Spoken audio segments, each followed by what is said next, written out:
Uh, has anybody ever met a full-on Hungarian, full-blooded Hungarian? Here in the middle of the world? Okay, we have one, maybe two. This is about a brush with my first, last, and only Hungarian man, and something special and unique about him as well in my life. I was about 22 or so, living in an apartment up in Evanston, Illinois, with 3 other guys, and I was driving a real old junker of a car. But even at that age, you sort of value that car. So I was out washing it that one day. It's a nice summer day.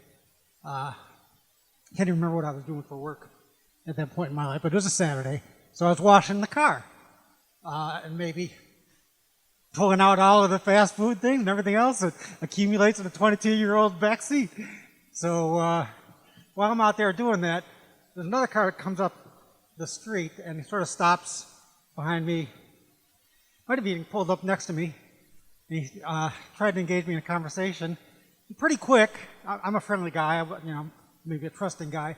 Pretty quick, he kind of explained why he wanted to have a conversation. He saw me working on the car. He said he saw some dents there on my back fender, and he's a bodywork guy, and he does some side jobs now and then. He's got his tools right here in the back. He wants to fix some of my dents on my car. So I kind of weighed the pros and cons. I think he might have quoted me what seemed like a fair price, but what do I know? I'm 22. And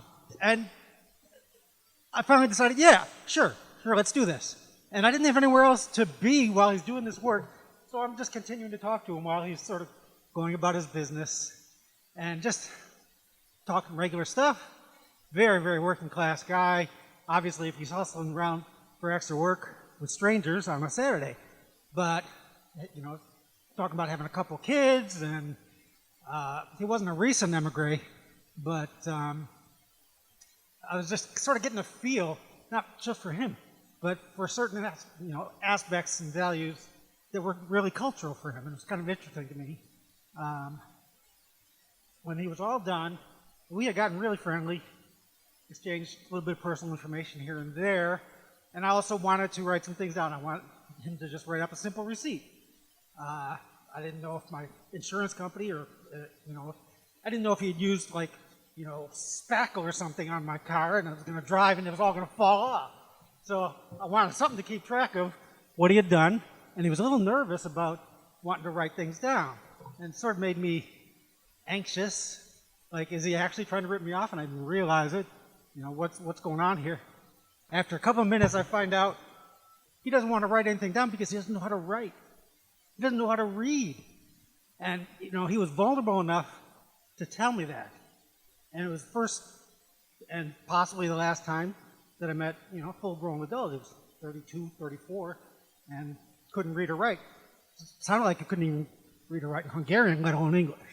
So I sort of calmed down and worked things out, paid him the money I agreed to pay him. I wrote something down myself, had him put a little X or something real simple on it. Good, over and done. So that's Ricky Ray's Hungarian Traveling Body and Fender Show.